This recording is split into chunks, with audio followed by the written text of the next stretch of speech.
Tuhan bersamamu.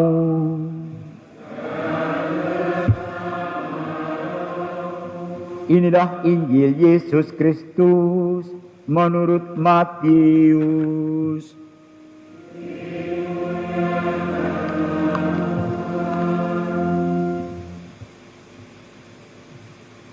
Yesus berkata kepada murid-muridnya, "Apabila saudaramu berbuat dosa, tegurlah dia di bawah 4 mata. Jika ia mendengarkan nasihatmu, engkau telah mendapatkannya kembali. Jika ia tidak mendengarkan engkau, bawalah seorang atau 2 orang lain, supaya atas keterangan 2 atau 3 orang saksi, perkara itu tidak disangsikan. Jika ia tidak mau mendengarkan mereka, sampaikanlah soalnya kepada jemaat. Dan jika ia tidak mau juga mendengarkan jemaat, pandanglah dia sebagai orang yang tidak mengenal Allah atau seorang pemungut cukai. Aku berkata kepadamu, sesungguhnya apa yang kamu ikat di dunia ini akan terikat di surga. Dan apa yang kamu lepaskan di dunia ini akan terlepas di surga. Dan lagi, aku berkata kepadamu, jika 2 orang di antaramu di dunia ini sepakat meminta apapun, permintaan mereka itu akan dikabulkan oleh Bapakku yang di surga. Sebab di mana 2 atau 3 orang berkumpul demi namaku, aku hadir di tengah-tengah mereka."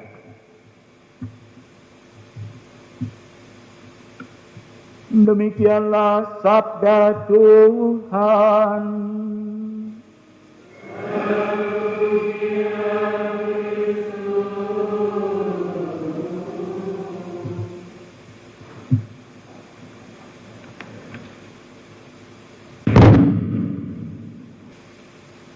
Dalam bacaan Injil pagi ini kita mendengar bagaimana Matius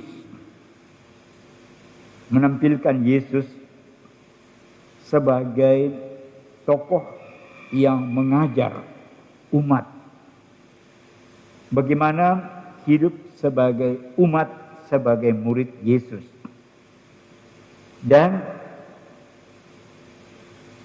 bagaimana umat itu secara bersama-sama menjadi alat bagi Tuhan untuk menyampaikan pesan kasih dan pengampunannya. Maka kita diingatkan, kita menjadi Katolik, menjadi murid Yesus itu bukan secara individu, sebagai pribadi demi pribadi, tapi sebagai bersama-sama, suatu keluarga, suatu komunitas. Dan Tuhan menghendaki agar kasih dan pengampunan Tuhan itu selalu boleh dialami oleh setiap orang dalam komunitas itu. Bahkan menurut amanat arah dasar keuskupan kita, supaya orang di luar kelompok kita pun juga boleh mengalami kasih Allah itu melalui kesaksian hidup kita dalam kegiatan, dalam profesi, dan apapun saja yang kita lakukan setiap hari dalam hal-hal yang kecil dan rutin yang kita buat. Di sana kita mengalami dan sekaligus mewartakan kasih Allah yang di tempat lain digambarkan dalam Injil tidak menghendaki seorang pun binasa karena dosa, karena pelanggarannya. Dan itulah yang diingatkan oleh Nabi Yehezkiel dalam bacaan yang pertama tadi. Setiap orang, bukan saja orang tua terhadap anak, anak terhadap saudara-saudaranya, melainkan setiap anggota komunitas mempunyai tanggung jawab untuk menjamin bahwa setiap anggota itu tetap mengalami kasih dan kebaikan Tuhan.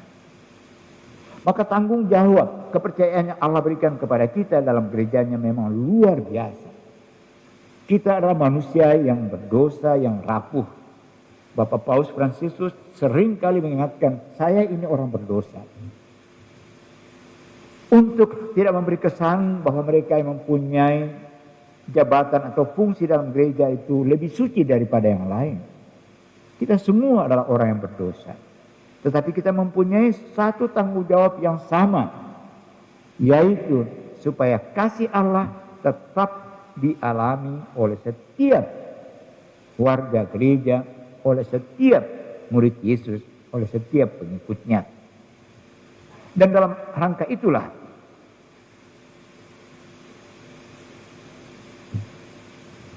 kutipan yang tadi kita dengarkan dalam Injil ditegaskan oleh Yesus melalui penuturan Matius.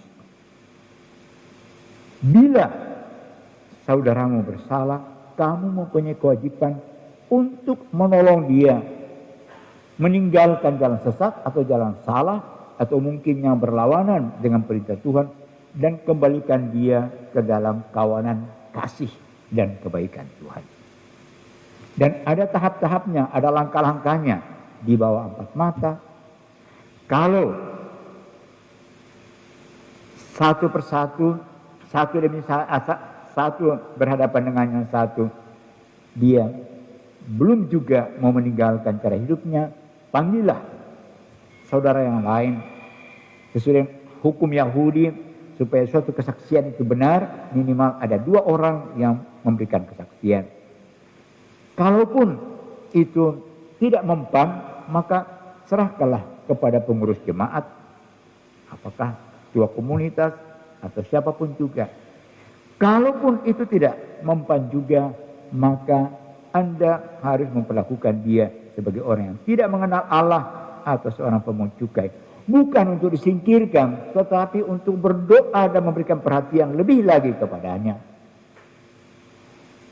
Sebagaimana tugas setiap murid untuk mewartakan Yesus kepada orang yang tidak mengenal Allah atau orang yang dianggap paling berdosa seperti pemungut cukai.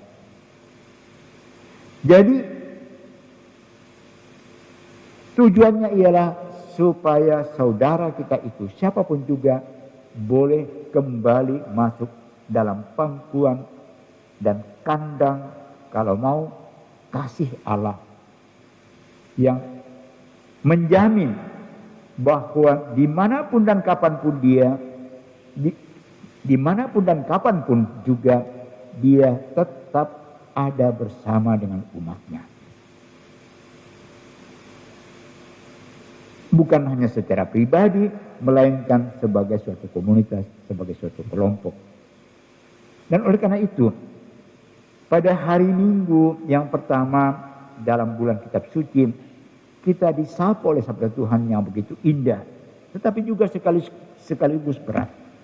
Kita cenderung untuk mengadili orang yang kita tahu bersalah.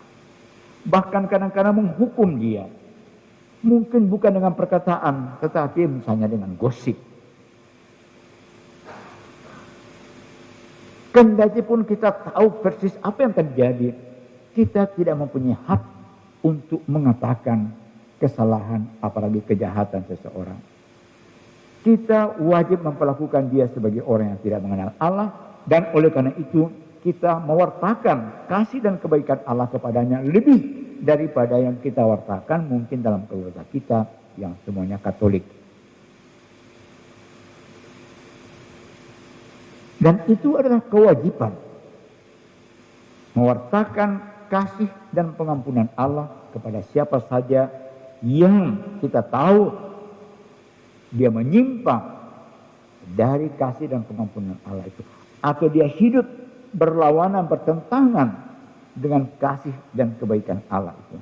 Kita mempunyai kewajiban untuk mengingatkan dia. Sekali lagi, bukan karena kita merasa kita lebih suci, bukan karena kita merasa kita lebih tahu tentang hukum-hukum Tuhan, melainkan itu adalah kewajiban sebagai saudara terhadap saudara. Dan kita ingat apa yang dikatakan Paulus dalam bacaan yang kedua. Pada saat itu kita mesti yakin bahwa bukan kita yang berbicara, melainkan Roh Tuhan yang berbicara dalam diri kita.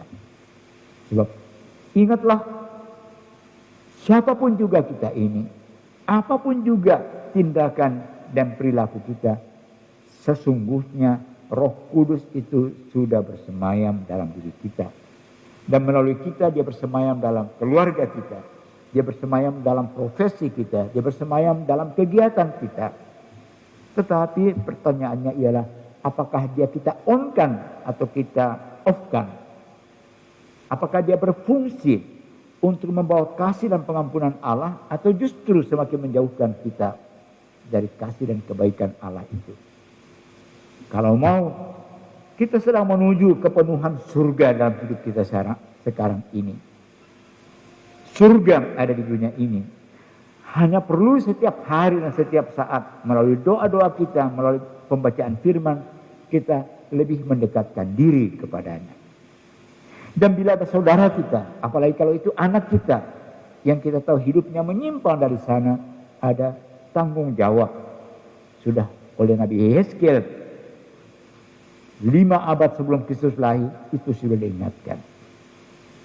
Ketika ada orang yang kita tahu bersalah dan dia mati dalam dosa dan kesalahannya itu, kita yang mengetahuinya bertanggung jawab. Sehingga seorang uskup, yaitu Santo Agustinus dari Afrika Utara, dari Hippo, yang hidup dari tahun 354 sampai 430 Masehi. Kita tahu Afrika Utara dan seluruh Turki waktu itu sudah menjadi Katolik. Dia mengatakan begini, bila saudaramu berbuat kesalahan, pergi dan tegurlah dia di bawah 4 mata. Bila engkau tidak melakukan itu, engkau lebih jahat dari dia. Tanggung jawab kita besar. Kepercayaan Allah kepada kita untuk membagikan kasih dan kebaikan Allah kepada sesama itu luar biasa.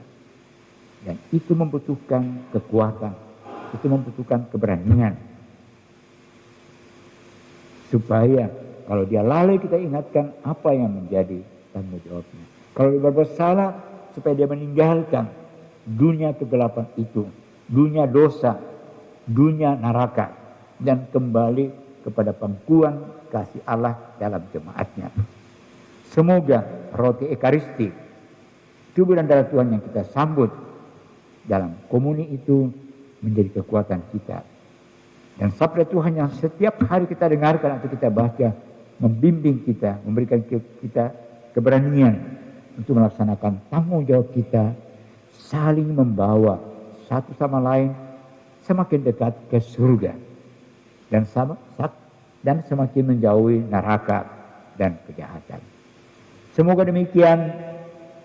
Tuhan memberkati. Selamat merayakan hari Minggu ke-23 dan hari Minggu pertama dalam bulan suci bulan September ini. Tuhan memberkati.